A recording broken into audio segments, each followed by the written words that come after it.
David Vizard here. You guys are watching PowerTec 10. Now, the date today is February the 15th. Why is that significant? Well, hopefully we are just one calendar month away from opening up our new dyno cell to the public.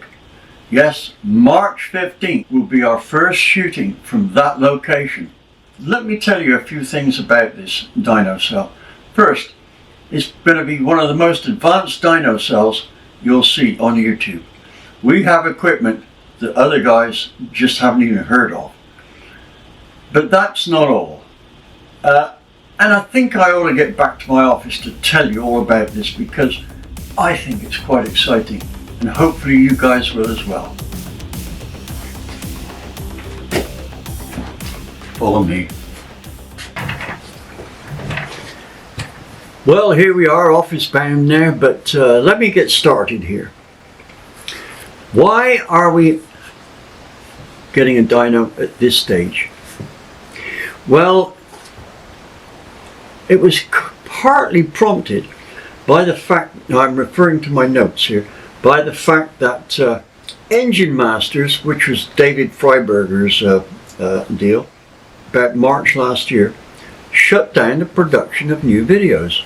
Now they said it was only temporary, but it went on and it's still virtually shut down. Which surprised me because they had over 7 million subscribers. 7 million? That's the population of a small country. Now, they did some good videos, but obviously there was a reason they shut down. Now, this has led to Steve Dulcich, who was one of the tech guys there, and I say that loosely. We never saw Steve shine in Engine Masters. It was David Freiberger's show, and David did a good job of pushing it forward. Steve's a little quieter than David, but he's nonetheless a very talented guy. And of course they had the other Steve, who I have worked with, who now retired. I can't remember his last name, and that's my brain fade. Steve, my apologies. But anyway, the fact that they closed down caused my friend Greg to say, look, Engine Masters is closed down. That means there's a hole in the industry. We should take it up. Well, it's easy said, but not easily done. But we decided we would. Now, we're not ignoring the competition.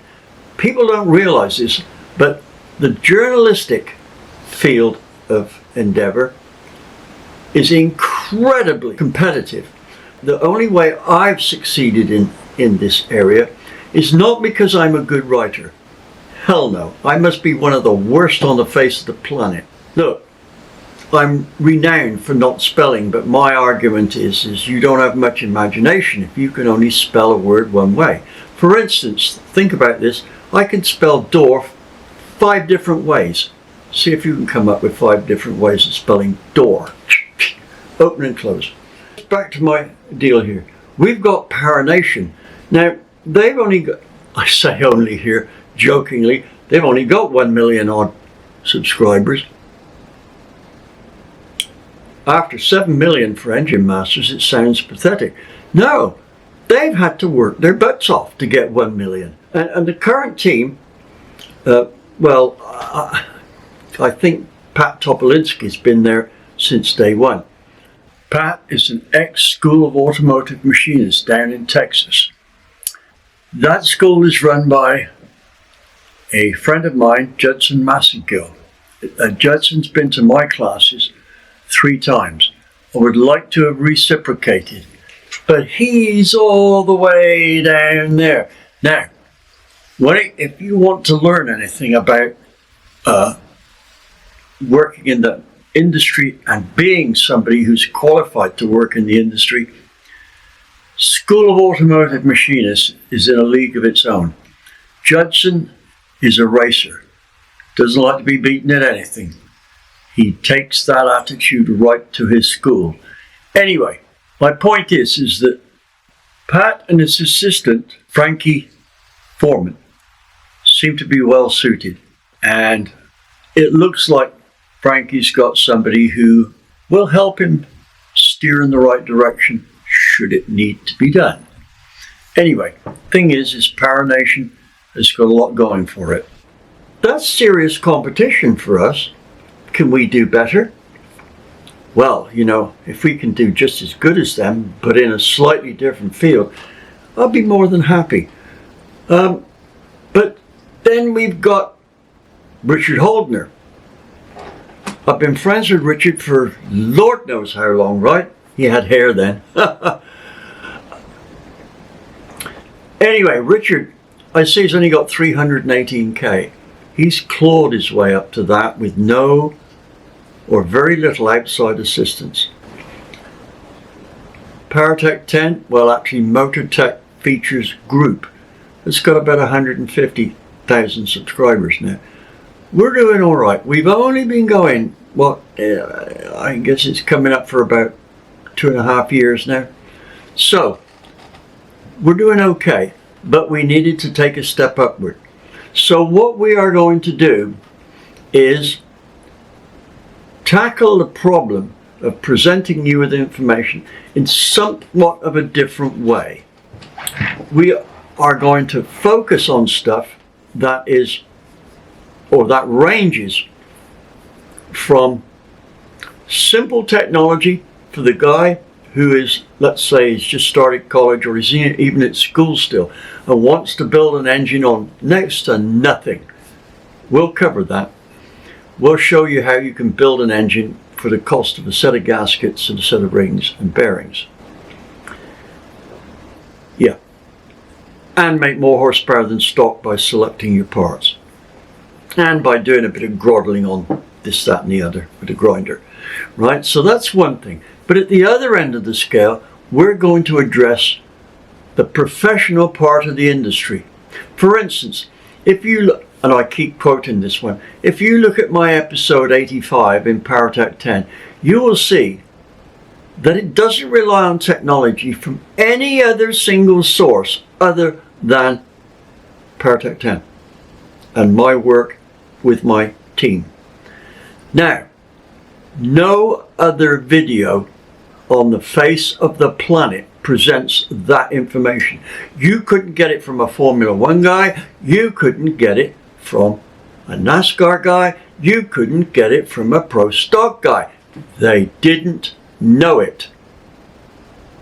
If there's anybody out there can correct me if I'm wrong, go ahead, be my guest. But the point is this: we aren't finding out information from somebody else and then giving it to you. Sure, there's a lot of information that we know from a general background of experience, but we're one of the few channels that turns out patentable stuff that's never been done before. So that's going to be our forte. You want to read about stuff that you don't know about, you couldn't ask somebody about it or whatever. We will have some of that on our channel. Sure, it won't be overwhelmingly great amount of time on it, but we will probably put in several hours a month on stuff that is little known or unknown. That's it. Now, what about our staff? Well, the big guy, Richard Holdner, he's his staff, right? He learned his stuff the hard way by doing it. I've always had a great deal of respect for Richard. Every single subscriber he gets, he deserves 2 more that he doesn't get. Pat Topolinsky went to school, learned his stuff. If Frank is learning from him, he's being taught by a guy that knows his stuff. Steve Dulcich spent 5 years in my shop in California learning on our equipment and our dyno how to do stuff. Now, I've worked with Steve those 5 years. I probably saw him 5 days a week.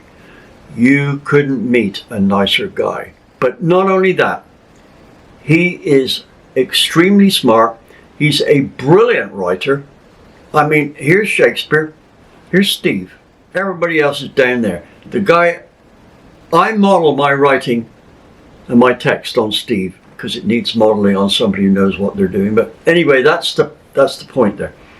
Steve's my guide when it comes to good writing. I try to emulate him. I'm a long way off, but I try. Sure, there's a few more talented people out there. Steve Morris comes to mind here. So it's not like we're entering this field with our eyes closed. We realize we have competition. The bar is set pretty high. We think we can match it. Maybe even exceed it. Who knows? We'll work hard at it. Now let's look at our team. You've got me, whether you like it or not. If you're watching this, you probably know me. If you don't, just look at some of my videos and you'll see that my experience as a race engine builder have come through. The next person I want to bring up here is Greg Finnegan. Now, Greg isn't an internet guy as such. He doesn't put out channels. By profession, he's an industrial real estate person. Now, the thing is this has allowed him to find building deals that are real deals. And over the years, he's managed to put himself together a few properties which have ample space amongst the buildings on these properties that have allowed him to have a nicely equipped workshop with a milling machine and lathe in there and a industrial grade 4-post hoist and tools and stuff like this, plus a very nicely equipped dyno cell.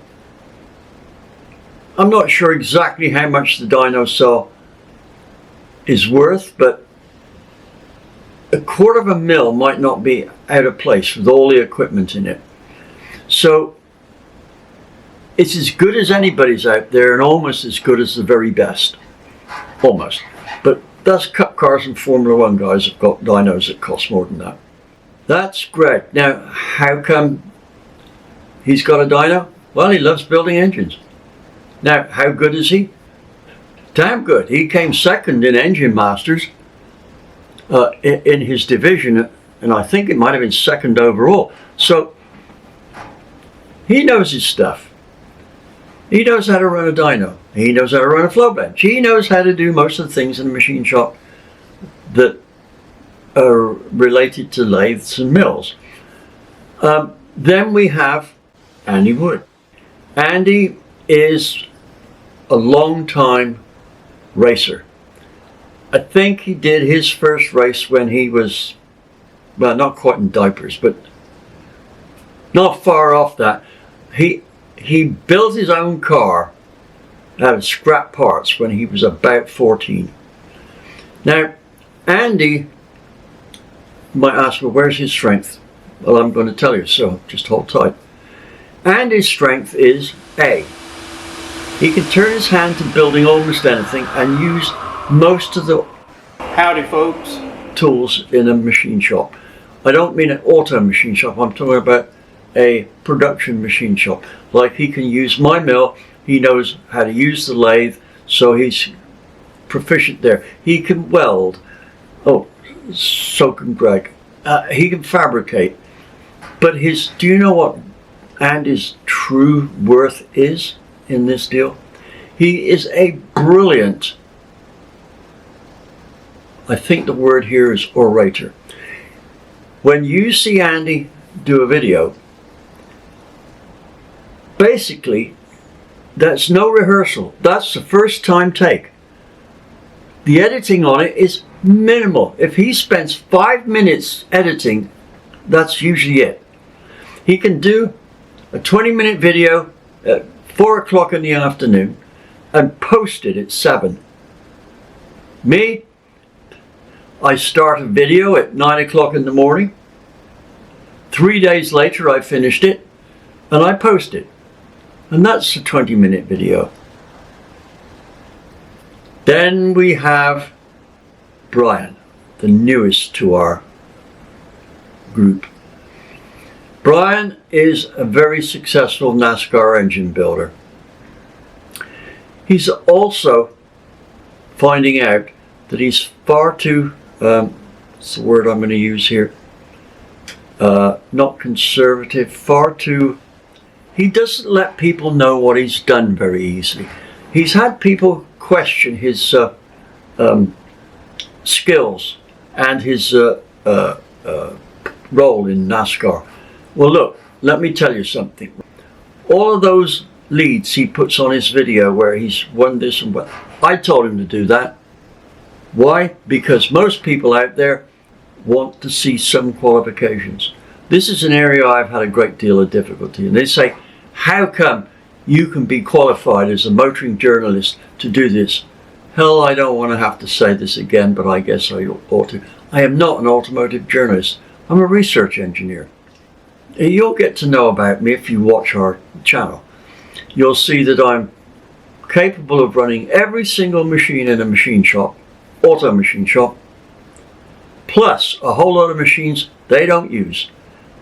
I'm also capable of running a dyno, doing research, programming, etc., writing programs. I've got 40 patents to my name. Now, what's Brian got to offer? We didn't name him the NASCAR Tech Pirate for no reason at all. He's worked for some big names in the community. Then he started for himself. He definitely did all right there, because really from day one he's not been able to handle the work. Just look at the beginning of his video and you'll see all the races he's won and things like this, so you'll know why. Now, there's people we have outside our actual MotorTec Features group. My crew chief from down in the Caribbean, the winningest crew chief in the Caribbean and one of the most winning drivers. He's also very popular with teams, several teams over here, because when he goes along on their meeting, they nearly always do better than when he didn't go, but he's nearly always in the Caribbean. Now that is Mervyn Bonnet. You'll see him from time to time. 6'5" of him. When he was my crew chief, people didn't argue with me if we got into a bit of a bumping match on the racetrack. No. He's 6'5" and he isn't carrying any fat. And he's probably 270 pounds, 280 pounds. Big guy. Anyway, more of that. Now, also we've got in line to have some guests along. One of the guys we want to have come along is no other than Lake Speed Jr. He's the oil geek. Go and see his channel. Now, Lake doesn't need any help from us. The guy is brilliant at doing videos. He's a bit like Andy Wood. He's going to be along because we are offering him our dyno for use for his tests when he wants to do a test that doesn't, or he cannot get somebody else to do it. And we'd be very pleased to have him along. Now, I've known Lake for 20 years. He's just a great guy. People who've met him will say, he's just a great guy. The oil geek. Go and see his channel. Now, here's another one. As a consultant, Clint Gray from TFX. I've known Clint for probably about 17, 18 years now. He's the guy that manufactures those in-cylinder pressure measuring things. Now, I've got to say, we've got ours on order. No, he's not giving us one.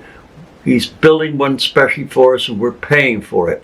Don't think just because we're in a good position to get people publicity, they want to throw stuff at us. The industry doesn't quite work like that. You have to show really good returns for them before you can squeeze anything out of them.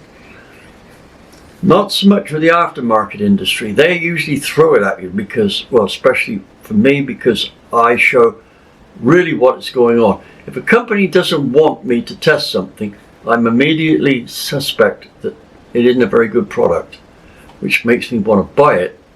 And if it isn't a good product, boy, I'm going to let the public know. or it used to be I, now it's we. That's MotorTec Features. Anyway, that's our goal there. So when you dial into MotorTec in a month's time, hopefully you will see our dyno cell with all of its gadgets. Oh, I forgot. Here's one. Doug Aiken's business, right? Doug has, when he was just a wee kiddie of 20, that's 20 years ago now, helped me out a lot on dyno testing at the dyno that I used to use.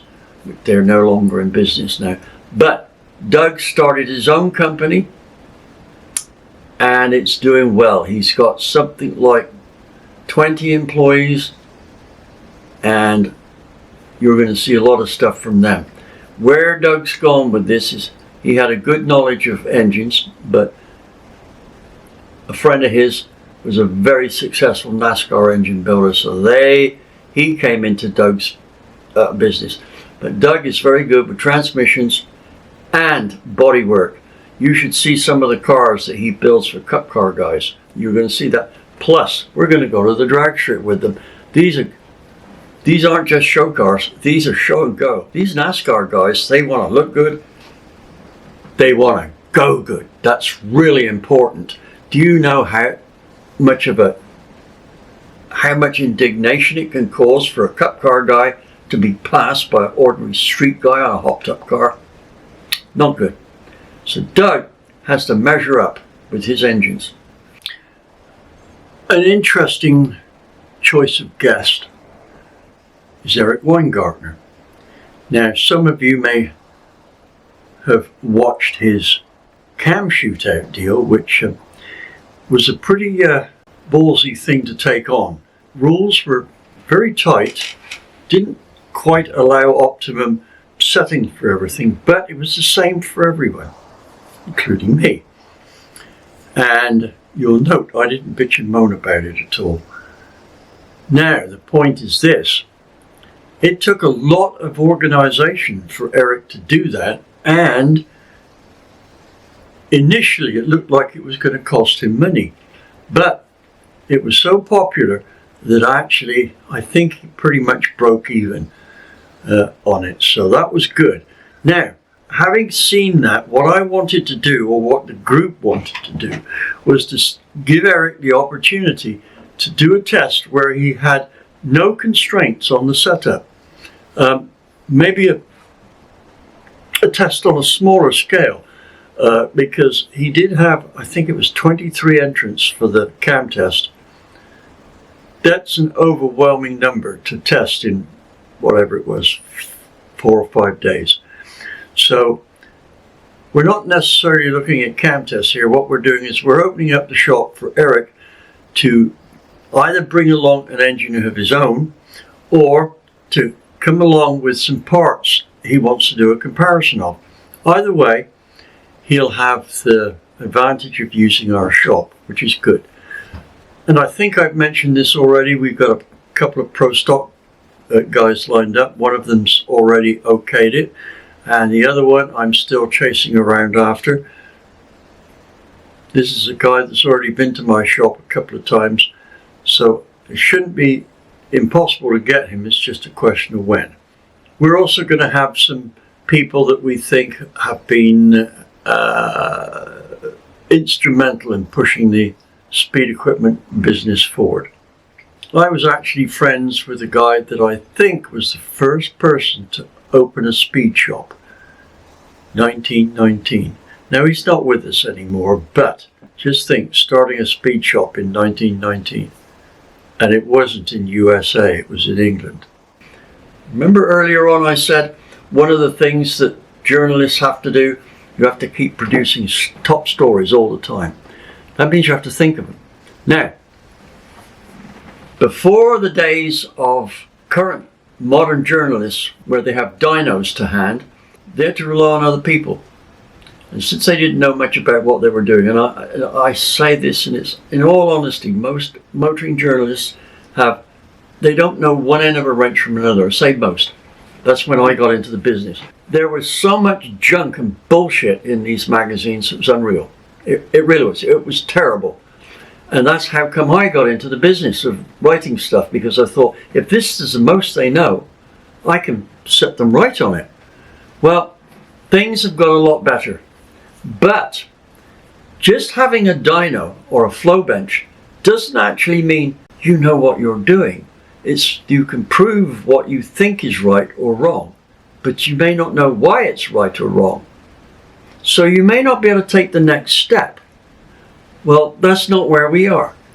When we go in to do something, we understand what's going on, or at least we hope we do, so that when we see a result that we've already predicted for the most part, that we know why it does it, so we can take the next step. It's the next step that we're going to be good on. That hasn't led me to be on top of the pile now in my field of expertise for the last 55 years. Try and find anybody else who's been on top of the pile for the last 55 years. You'll be looking hard and long. The guys I've selected for my team, I forgot to say, right? I've been called a genius a lot of times, but everybody gets it wrong for the reason that they're calling me a genius. They think it's because I'm the best that ever was at this tech stuff. No. I live in a world where there's people so much smarter than me that's unreal. I mean, one of my friends was considered one of the best mathematicians in the world. They reckon he was in the top 100. This guy was like an alien that was all brain and nothing else. He was everything else as well. But that's one. I used to work in a laboratory where we did research, and just having an ordinary degree put me at the bottom of the list. There were guys there that had IQs 170, 180. Let me tell you about one guy I knew. He was on TV, on British TV in the Brains Trust, and he was one of the judges, a guest judge, because he was reckoned to be so smart. Well, you try and solve this. During this half-hour program, they got top university guys, students, and they were given a quiz, general knowledge quiz, and had to see who would win. Now, if there was a dispute on there, they would refer to the panel, who were professors and doctors and fellows of whatever, so they could be judged easily in most cases for whether it was right or wrong. Now, these guys weren't asked ordinary questions like what's 2 plus 2. No, they were asked questions that behove top students to have at least a 70% chance of answering them. That means they were smart. And I'm not talking about smart like you normally see on YouTube. I'm talking about smart. So anyway, they asked this guy, Dr. Bronowski, his name was, they said, well, we've got you as a guest judge, but whilst you're judging, we've got a problem for you to solve. And he said, oh, what's that? And they said, well, here it is. Now just hold on a moment while I just put down what it is, or what the clue was he had. This is the clue that you have. Imagine you're in front of an audience and you've got a job to do, that is judge a competition, and you've got half an hour to solve this. Now, like I've said somewhere else here, I've made it one stage easier to solve. You try solving it. I'm sure some of you will, but I know I wouldn't. And by the way, the answer for this will come up on the March 15th edition of PowerTec 10. Well, that's it for now, folks. But I should say that there should be a bunch of videos coming up soon, because I've got about 3/4 of the way through 3 or 4 videos, but just haven't finished that last quarter. Anyway, thank you for watching, and I will see you all shortly, hopefully. Don't forget to subscribe, like, share, get notified, etc. And if you have any of those super thanks, great. We've got a big bill on parts to pay. Thank you.